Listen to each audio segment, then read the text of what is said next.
McTaggart's argument against the reality of time basically goes as follows. There are only two ways to account for time, the A theory and the B theory, and it turns out that neither one works. The B theory, according to McTaggart, leaves out something crucial to our experience of time and to time as we know it, whereas the A theory does not even allow for a single coherent description of when something occurs. Since neither the A series nor the B series allows for a coherent, sensible description of time as we know it, that means that neither the A series nor the B series are accurate descriptions of time. And since if time is real at all, it must be described accurately by the A series or the B series, this means that time cannot be real at all. We can look at the argument in more detail as follows. First, if time is real, then either the A series or the B series is accurate. But secondly, if the B series is accurate, then nothing can ever change. And if nothing can ever change, then time is not real. So, if the B series is accurate, time is not real.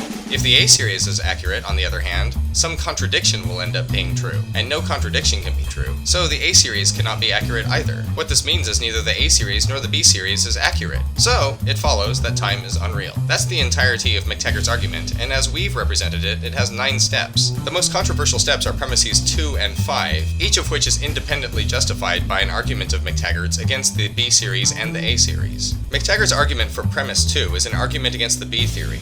It argues that if the B theory accurately represents time, then nothing can ever change. It goes as follows. First, if the B theory accurately represents time, then no fact about any object can change. Secondly, if no fact about any object can change, nothing can ever change. So, thirdly, if the B theory is accurate, nothing can ever change. Note that this argument is not a question-begging argument, rather it proceeds from an assumption that if no fact about an object can change, that means that the object itself never changes. To see how this argument works, let's imagine something that's supposed to change. Suppose a leaf goes from being green on Monday to being red on Tuesday. Now consider all the facts about the leaf according to the B series. According to the B theorist, the facts about the leaf's changing are exhausted by the following. First, the leaf is green on Monday. Second, the leaf is red on Tuesday. That's it. No mention about the past, present, or future comes into it.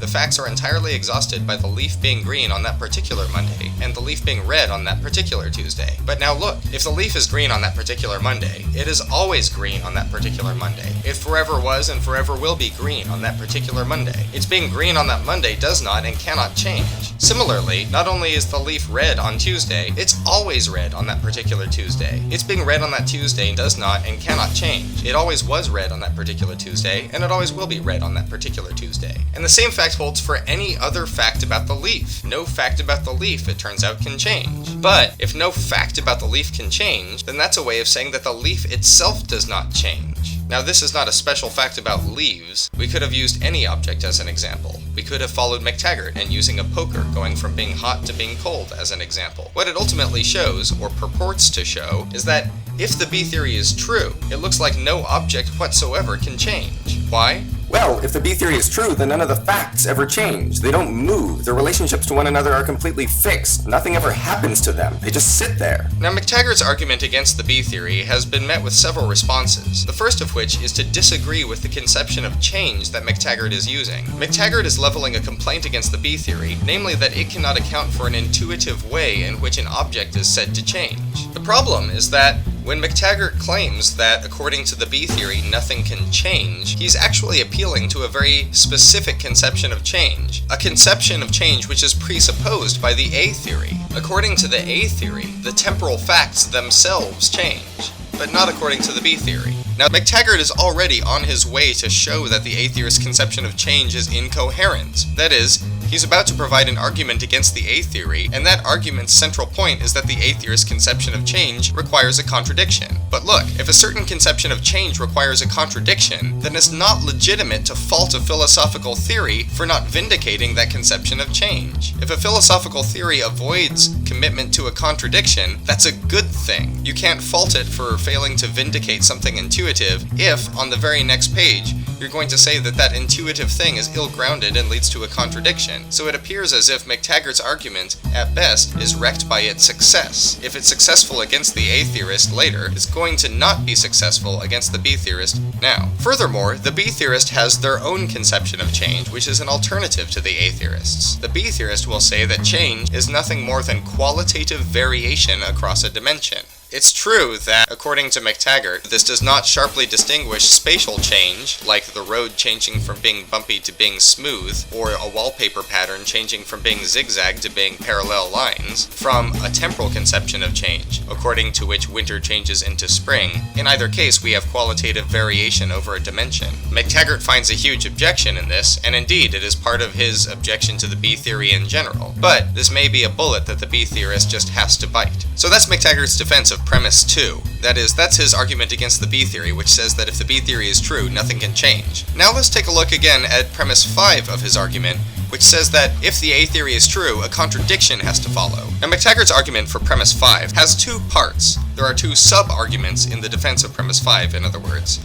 The first argument is called the Contradiction Argument, and it says that the A-theory requires a certain contradiction to be true. And the second part is what we'll call the Regress Argument, an argument which says the only way to attempt to escape the contradiction is to embark on a regress. Since embarking on a regress is not an acceptable way to escape a contradiction, it follows that the contradiction remains, and that's pretty bad. Well, here's the argument. He says, first, the properties of being present, being past, and being future are incompatible. Nothing can have all three. In this sense, the properties of being past, present, and future are very much like colors. In the same way that nothing can be both green and red, so can nothing be both past and present. Now we may object. Something can be both green and red.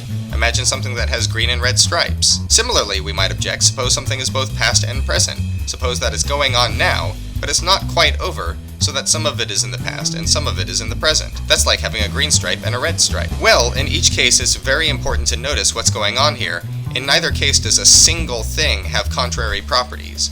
In the case of the striped object, different parts of the object have the green and the red stripes. No single part is simultaneously green and red. Similarly, in the case of an event which is still going on, but which is partway over, there's no single thing that's going on which is both past and present. Rather, one part of the event is past and a different part is present, much like two different parts of a spatial object having stripes of a different color. However, suppose that there's some event, call it M. Suppose that it is present. If M is present, it also was future and will be past. That is, there's a sense in which, if we can ascribe presentness to M, we must also ascribe futurity and pastness to M. So we say of it that there's a sense in which it's past, present, and future. M is present, but it also was future and will be past. But now we have a contradiction. It seems like nothing can have all three properties of past, present, and future. They're contraries like colors, remember? But it seems like some event, M, which is present, must have all three. Now you probably hear that argument and think, what? That's absolutely silly. That's completely ridiculous. Obviously, if an event is going on now, it's not past, present, and future all at the same time. It's not like one single thing is past, present, and future all at once. Rather, it's past, present, and future at different times. If that's what you're thinking, then congratulations. That's the way that you're supposed to think if you're an atheist. But McTaggart is one step ahead of you. He's anticipated this response and has an argument set for you if you take this response. The regress argument presupposes that when confronted with the fact that any present event was future and will be past, the atheist will say that the pastness, the presentness, and the futurity, in this case, are all had by the single event at different times, and that therefore, the way to resolve the apparent contradiction when we say that an event was future but is present is to say that it is past and present at different times.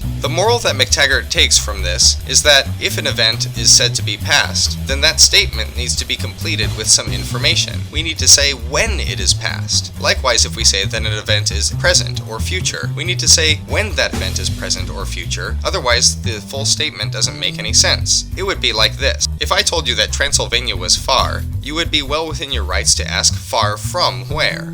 Nothing can be just plain old far. That doesn't make any sense. Far is a relative term. The only way to be far is to be far from something. Unless I specify from what Transylvania is far, it's hard to know exactly what I mean. Indeed, it's impossible to know. Likewise for the term present. If indeed we've learned anything from the contradiction argument, is that saying that something is present is not enough to specify when it occurred. After all, it could be present in the future, or present in the present, or it could be present in the past. We need to specify when the event is present. Otherwise, our claim that it is present is just as incomplete as our claim that Transylvania is far. So the moral that McTaggart takes from the contradiction argument is that any ascription of pastness, presentness, or futurity to a given moment requires further specification, in the same way that claiming that Transylvania is far requires some further specification. Otherwise, the statement is incomplete. Here's where the regress argument comes in.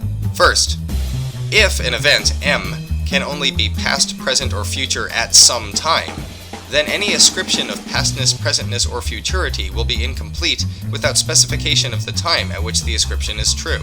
Secondly, there are two ways to specify the time at which M has a tensed property. We can specify the time within the B series, or we can specify the time within the A series.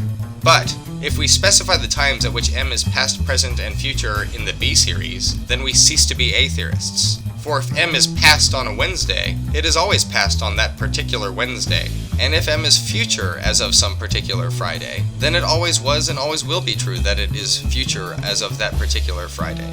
The basic idea is this. If, in saying that M is past, I'm really just saying that it occurs on some particular Wednesday, then the fact that M is past just becomes the fact that M occurs on that particular Wednesday. And the fact that M occurs on that particular Wednesday is a fact about the B series. It does not change.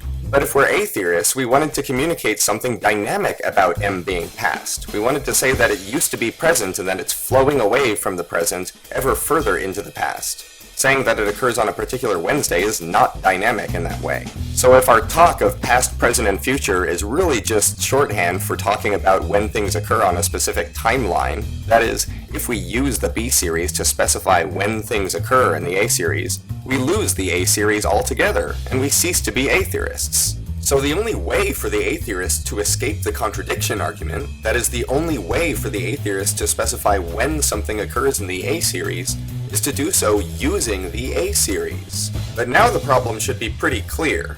If you use the A series to specify when something occurs in the A series, you run up against a regress. To see why, suppose I tell you that something is present. You ask me, when is it present? And I say, it's present in the past. You would be well entitled to ask, well, when is it present in the past?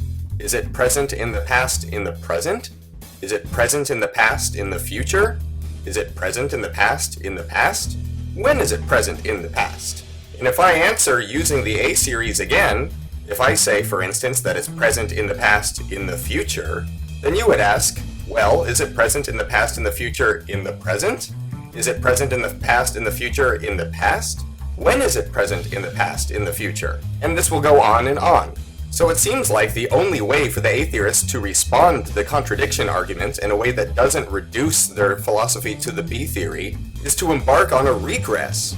But embarking on a regress is not an acceptable way to escape a contradiction. So, the A-theorist appears to be committed to the contradiction after all. And that's McTaggart's argument against the A theory. Now, all of this may sound pretty weird and obscure, so let me just put the basic point this way. McTaggart thinks that it's central to our concept of time that it's dynamic.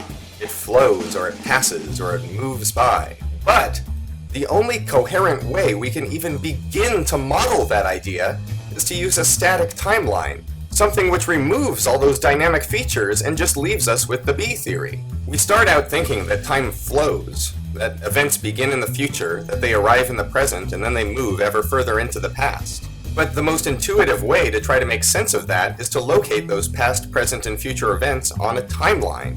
In other words, to use the B series to locate them. But once we do that, we lose the entire concept of events moving from future to present to past. We end up with just a static B series with no dynamic features at all. This is why McTaggart thinks that our concept of time is really incoherent, and that we can't make sense of the notion of time. For it's crucial to that notion that it moves, but then the only models available to us that are coherent, that don't lead to regresses, are models that don't incorporate any movement. That's basically McTaggart's argument against the reality of time. He thinks that what is central to our notion of time, namely its dynamic feature, cannot be coherently modeled or understood. And if we try, we just end up with a regress.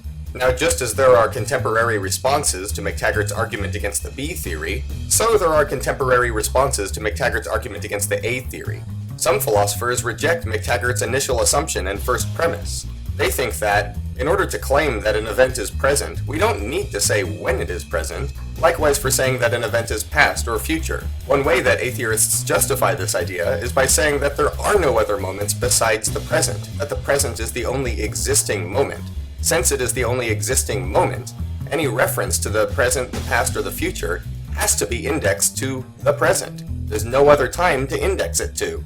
That philosophy, which tries to respond to McTaggart's argument against the A-theory by claiming that the present moment is the only moment that's real, is called, appropriately enough, presentism, and we'll discuss that in a different video. In any case, what do you think?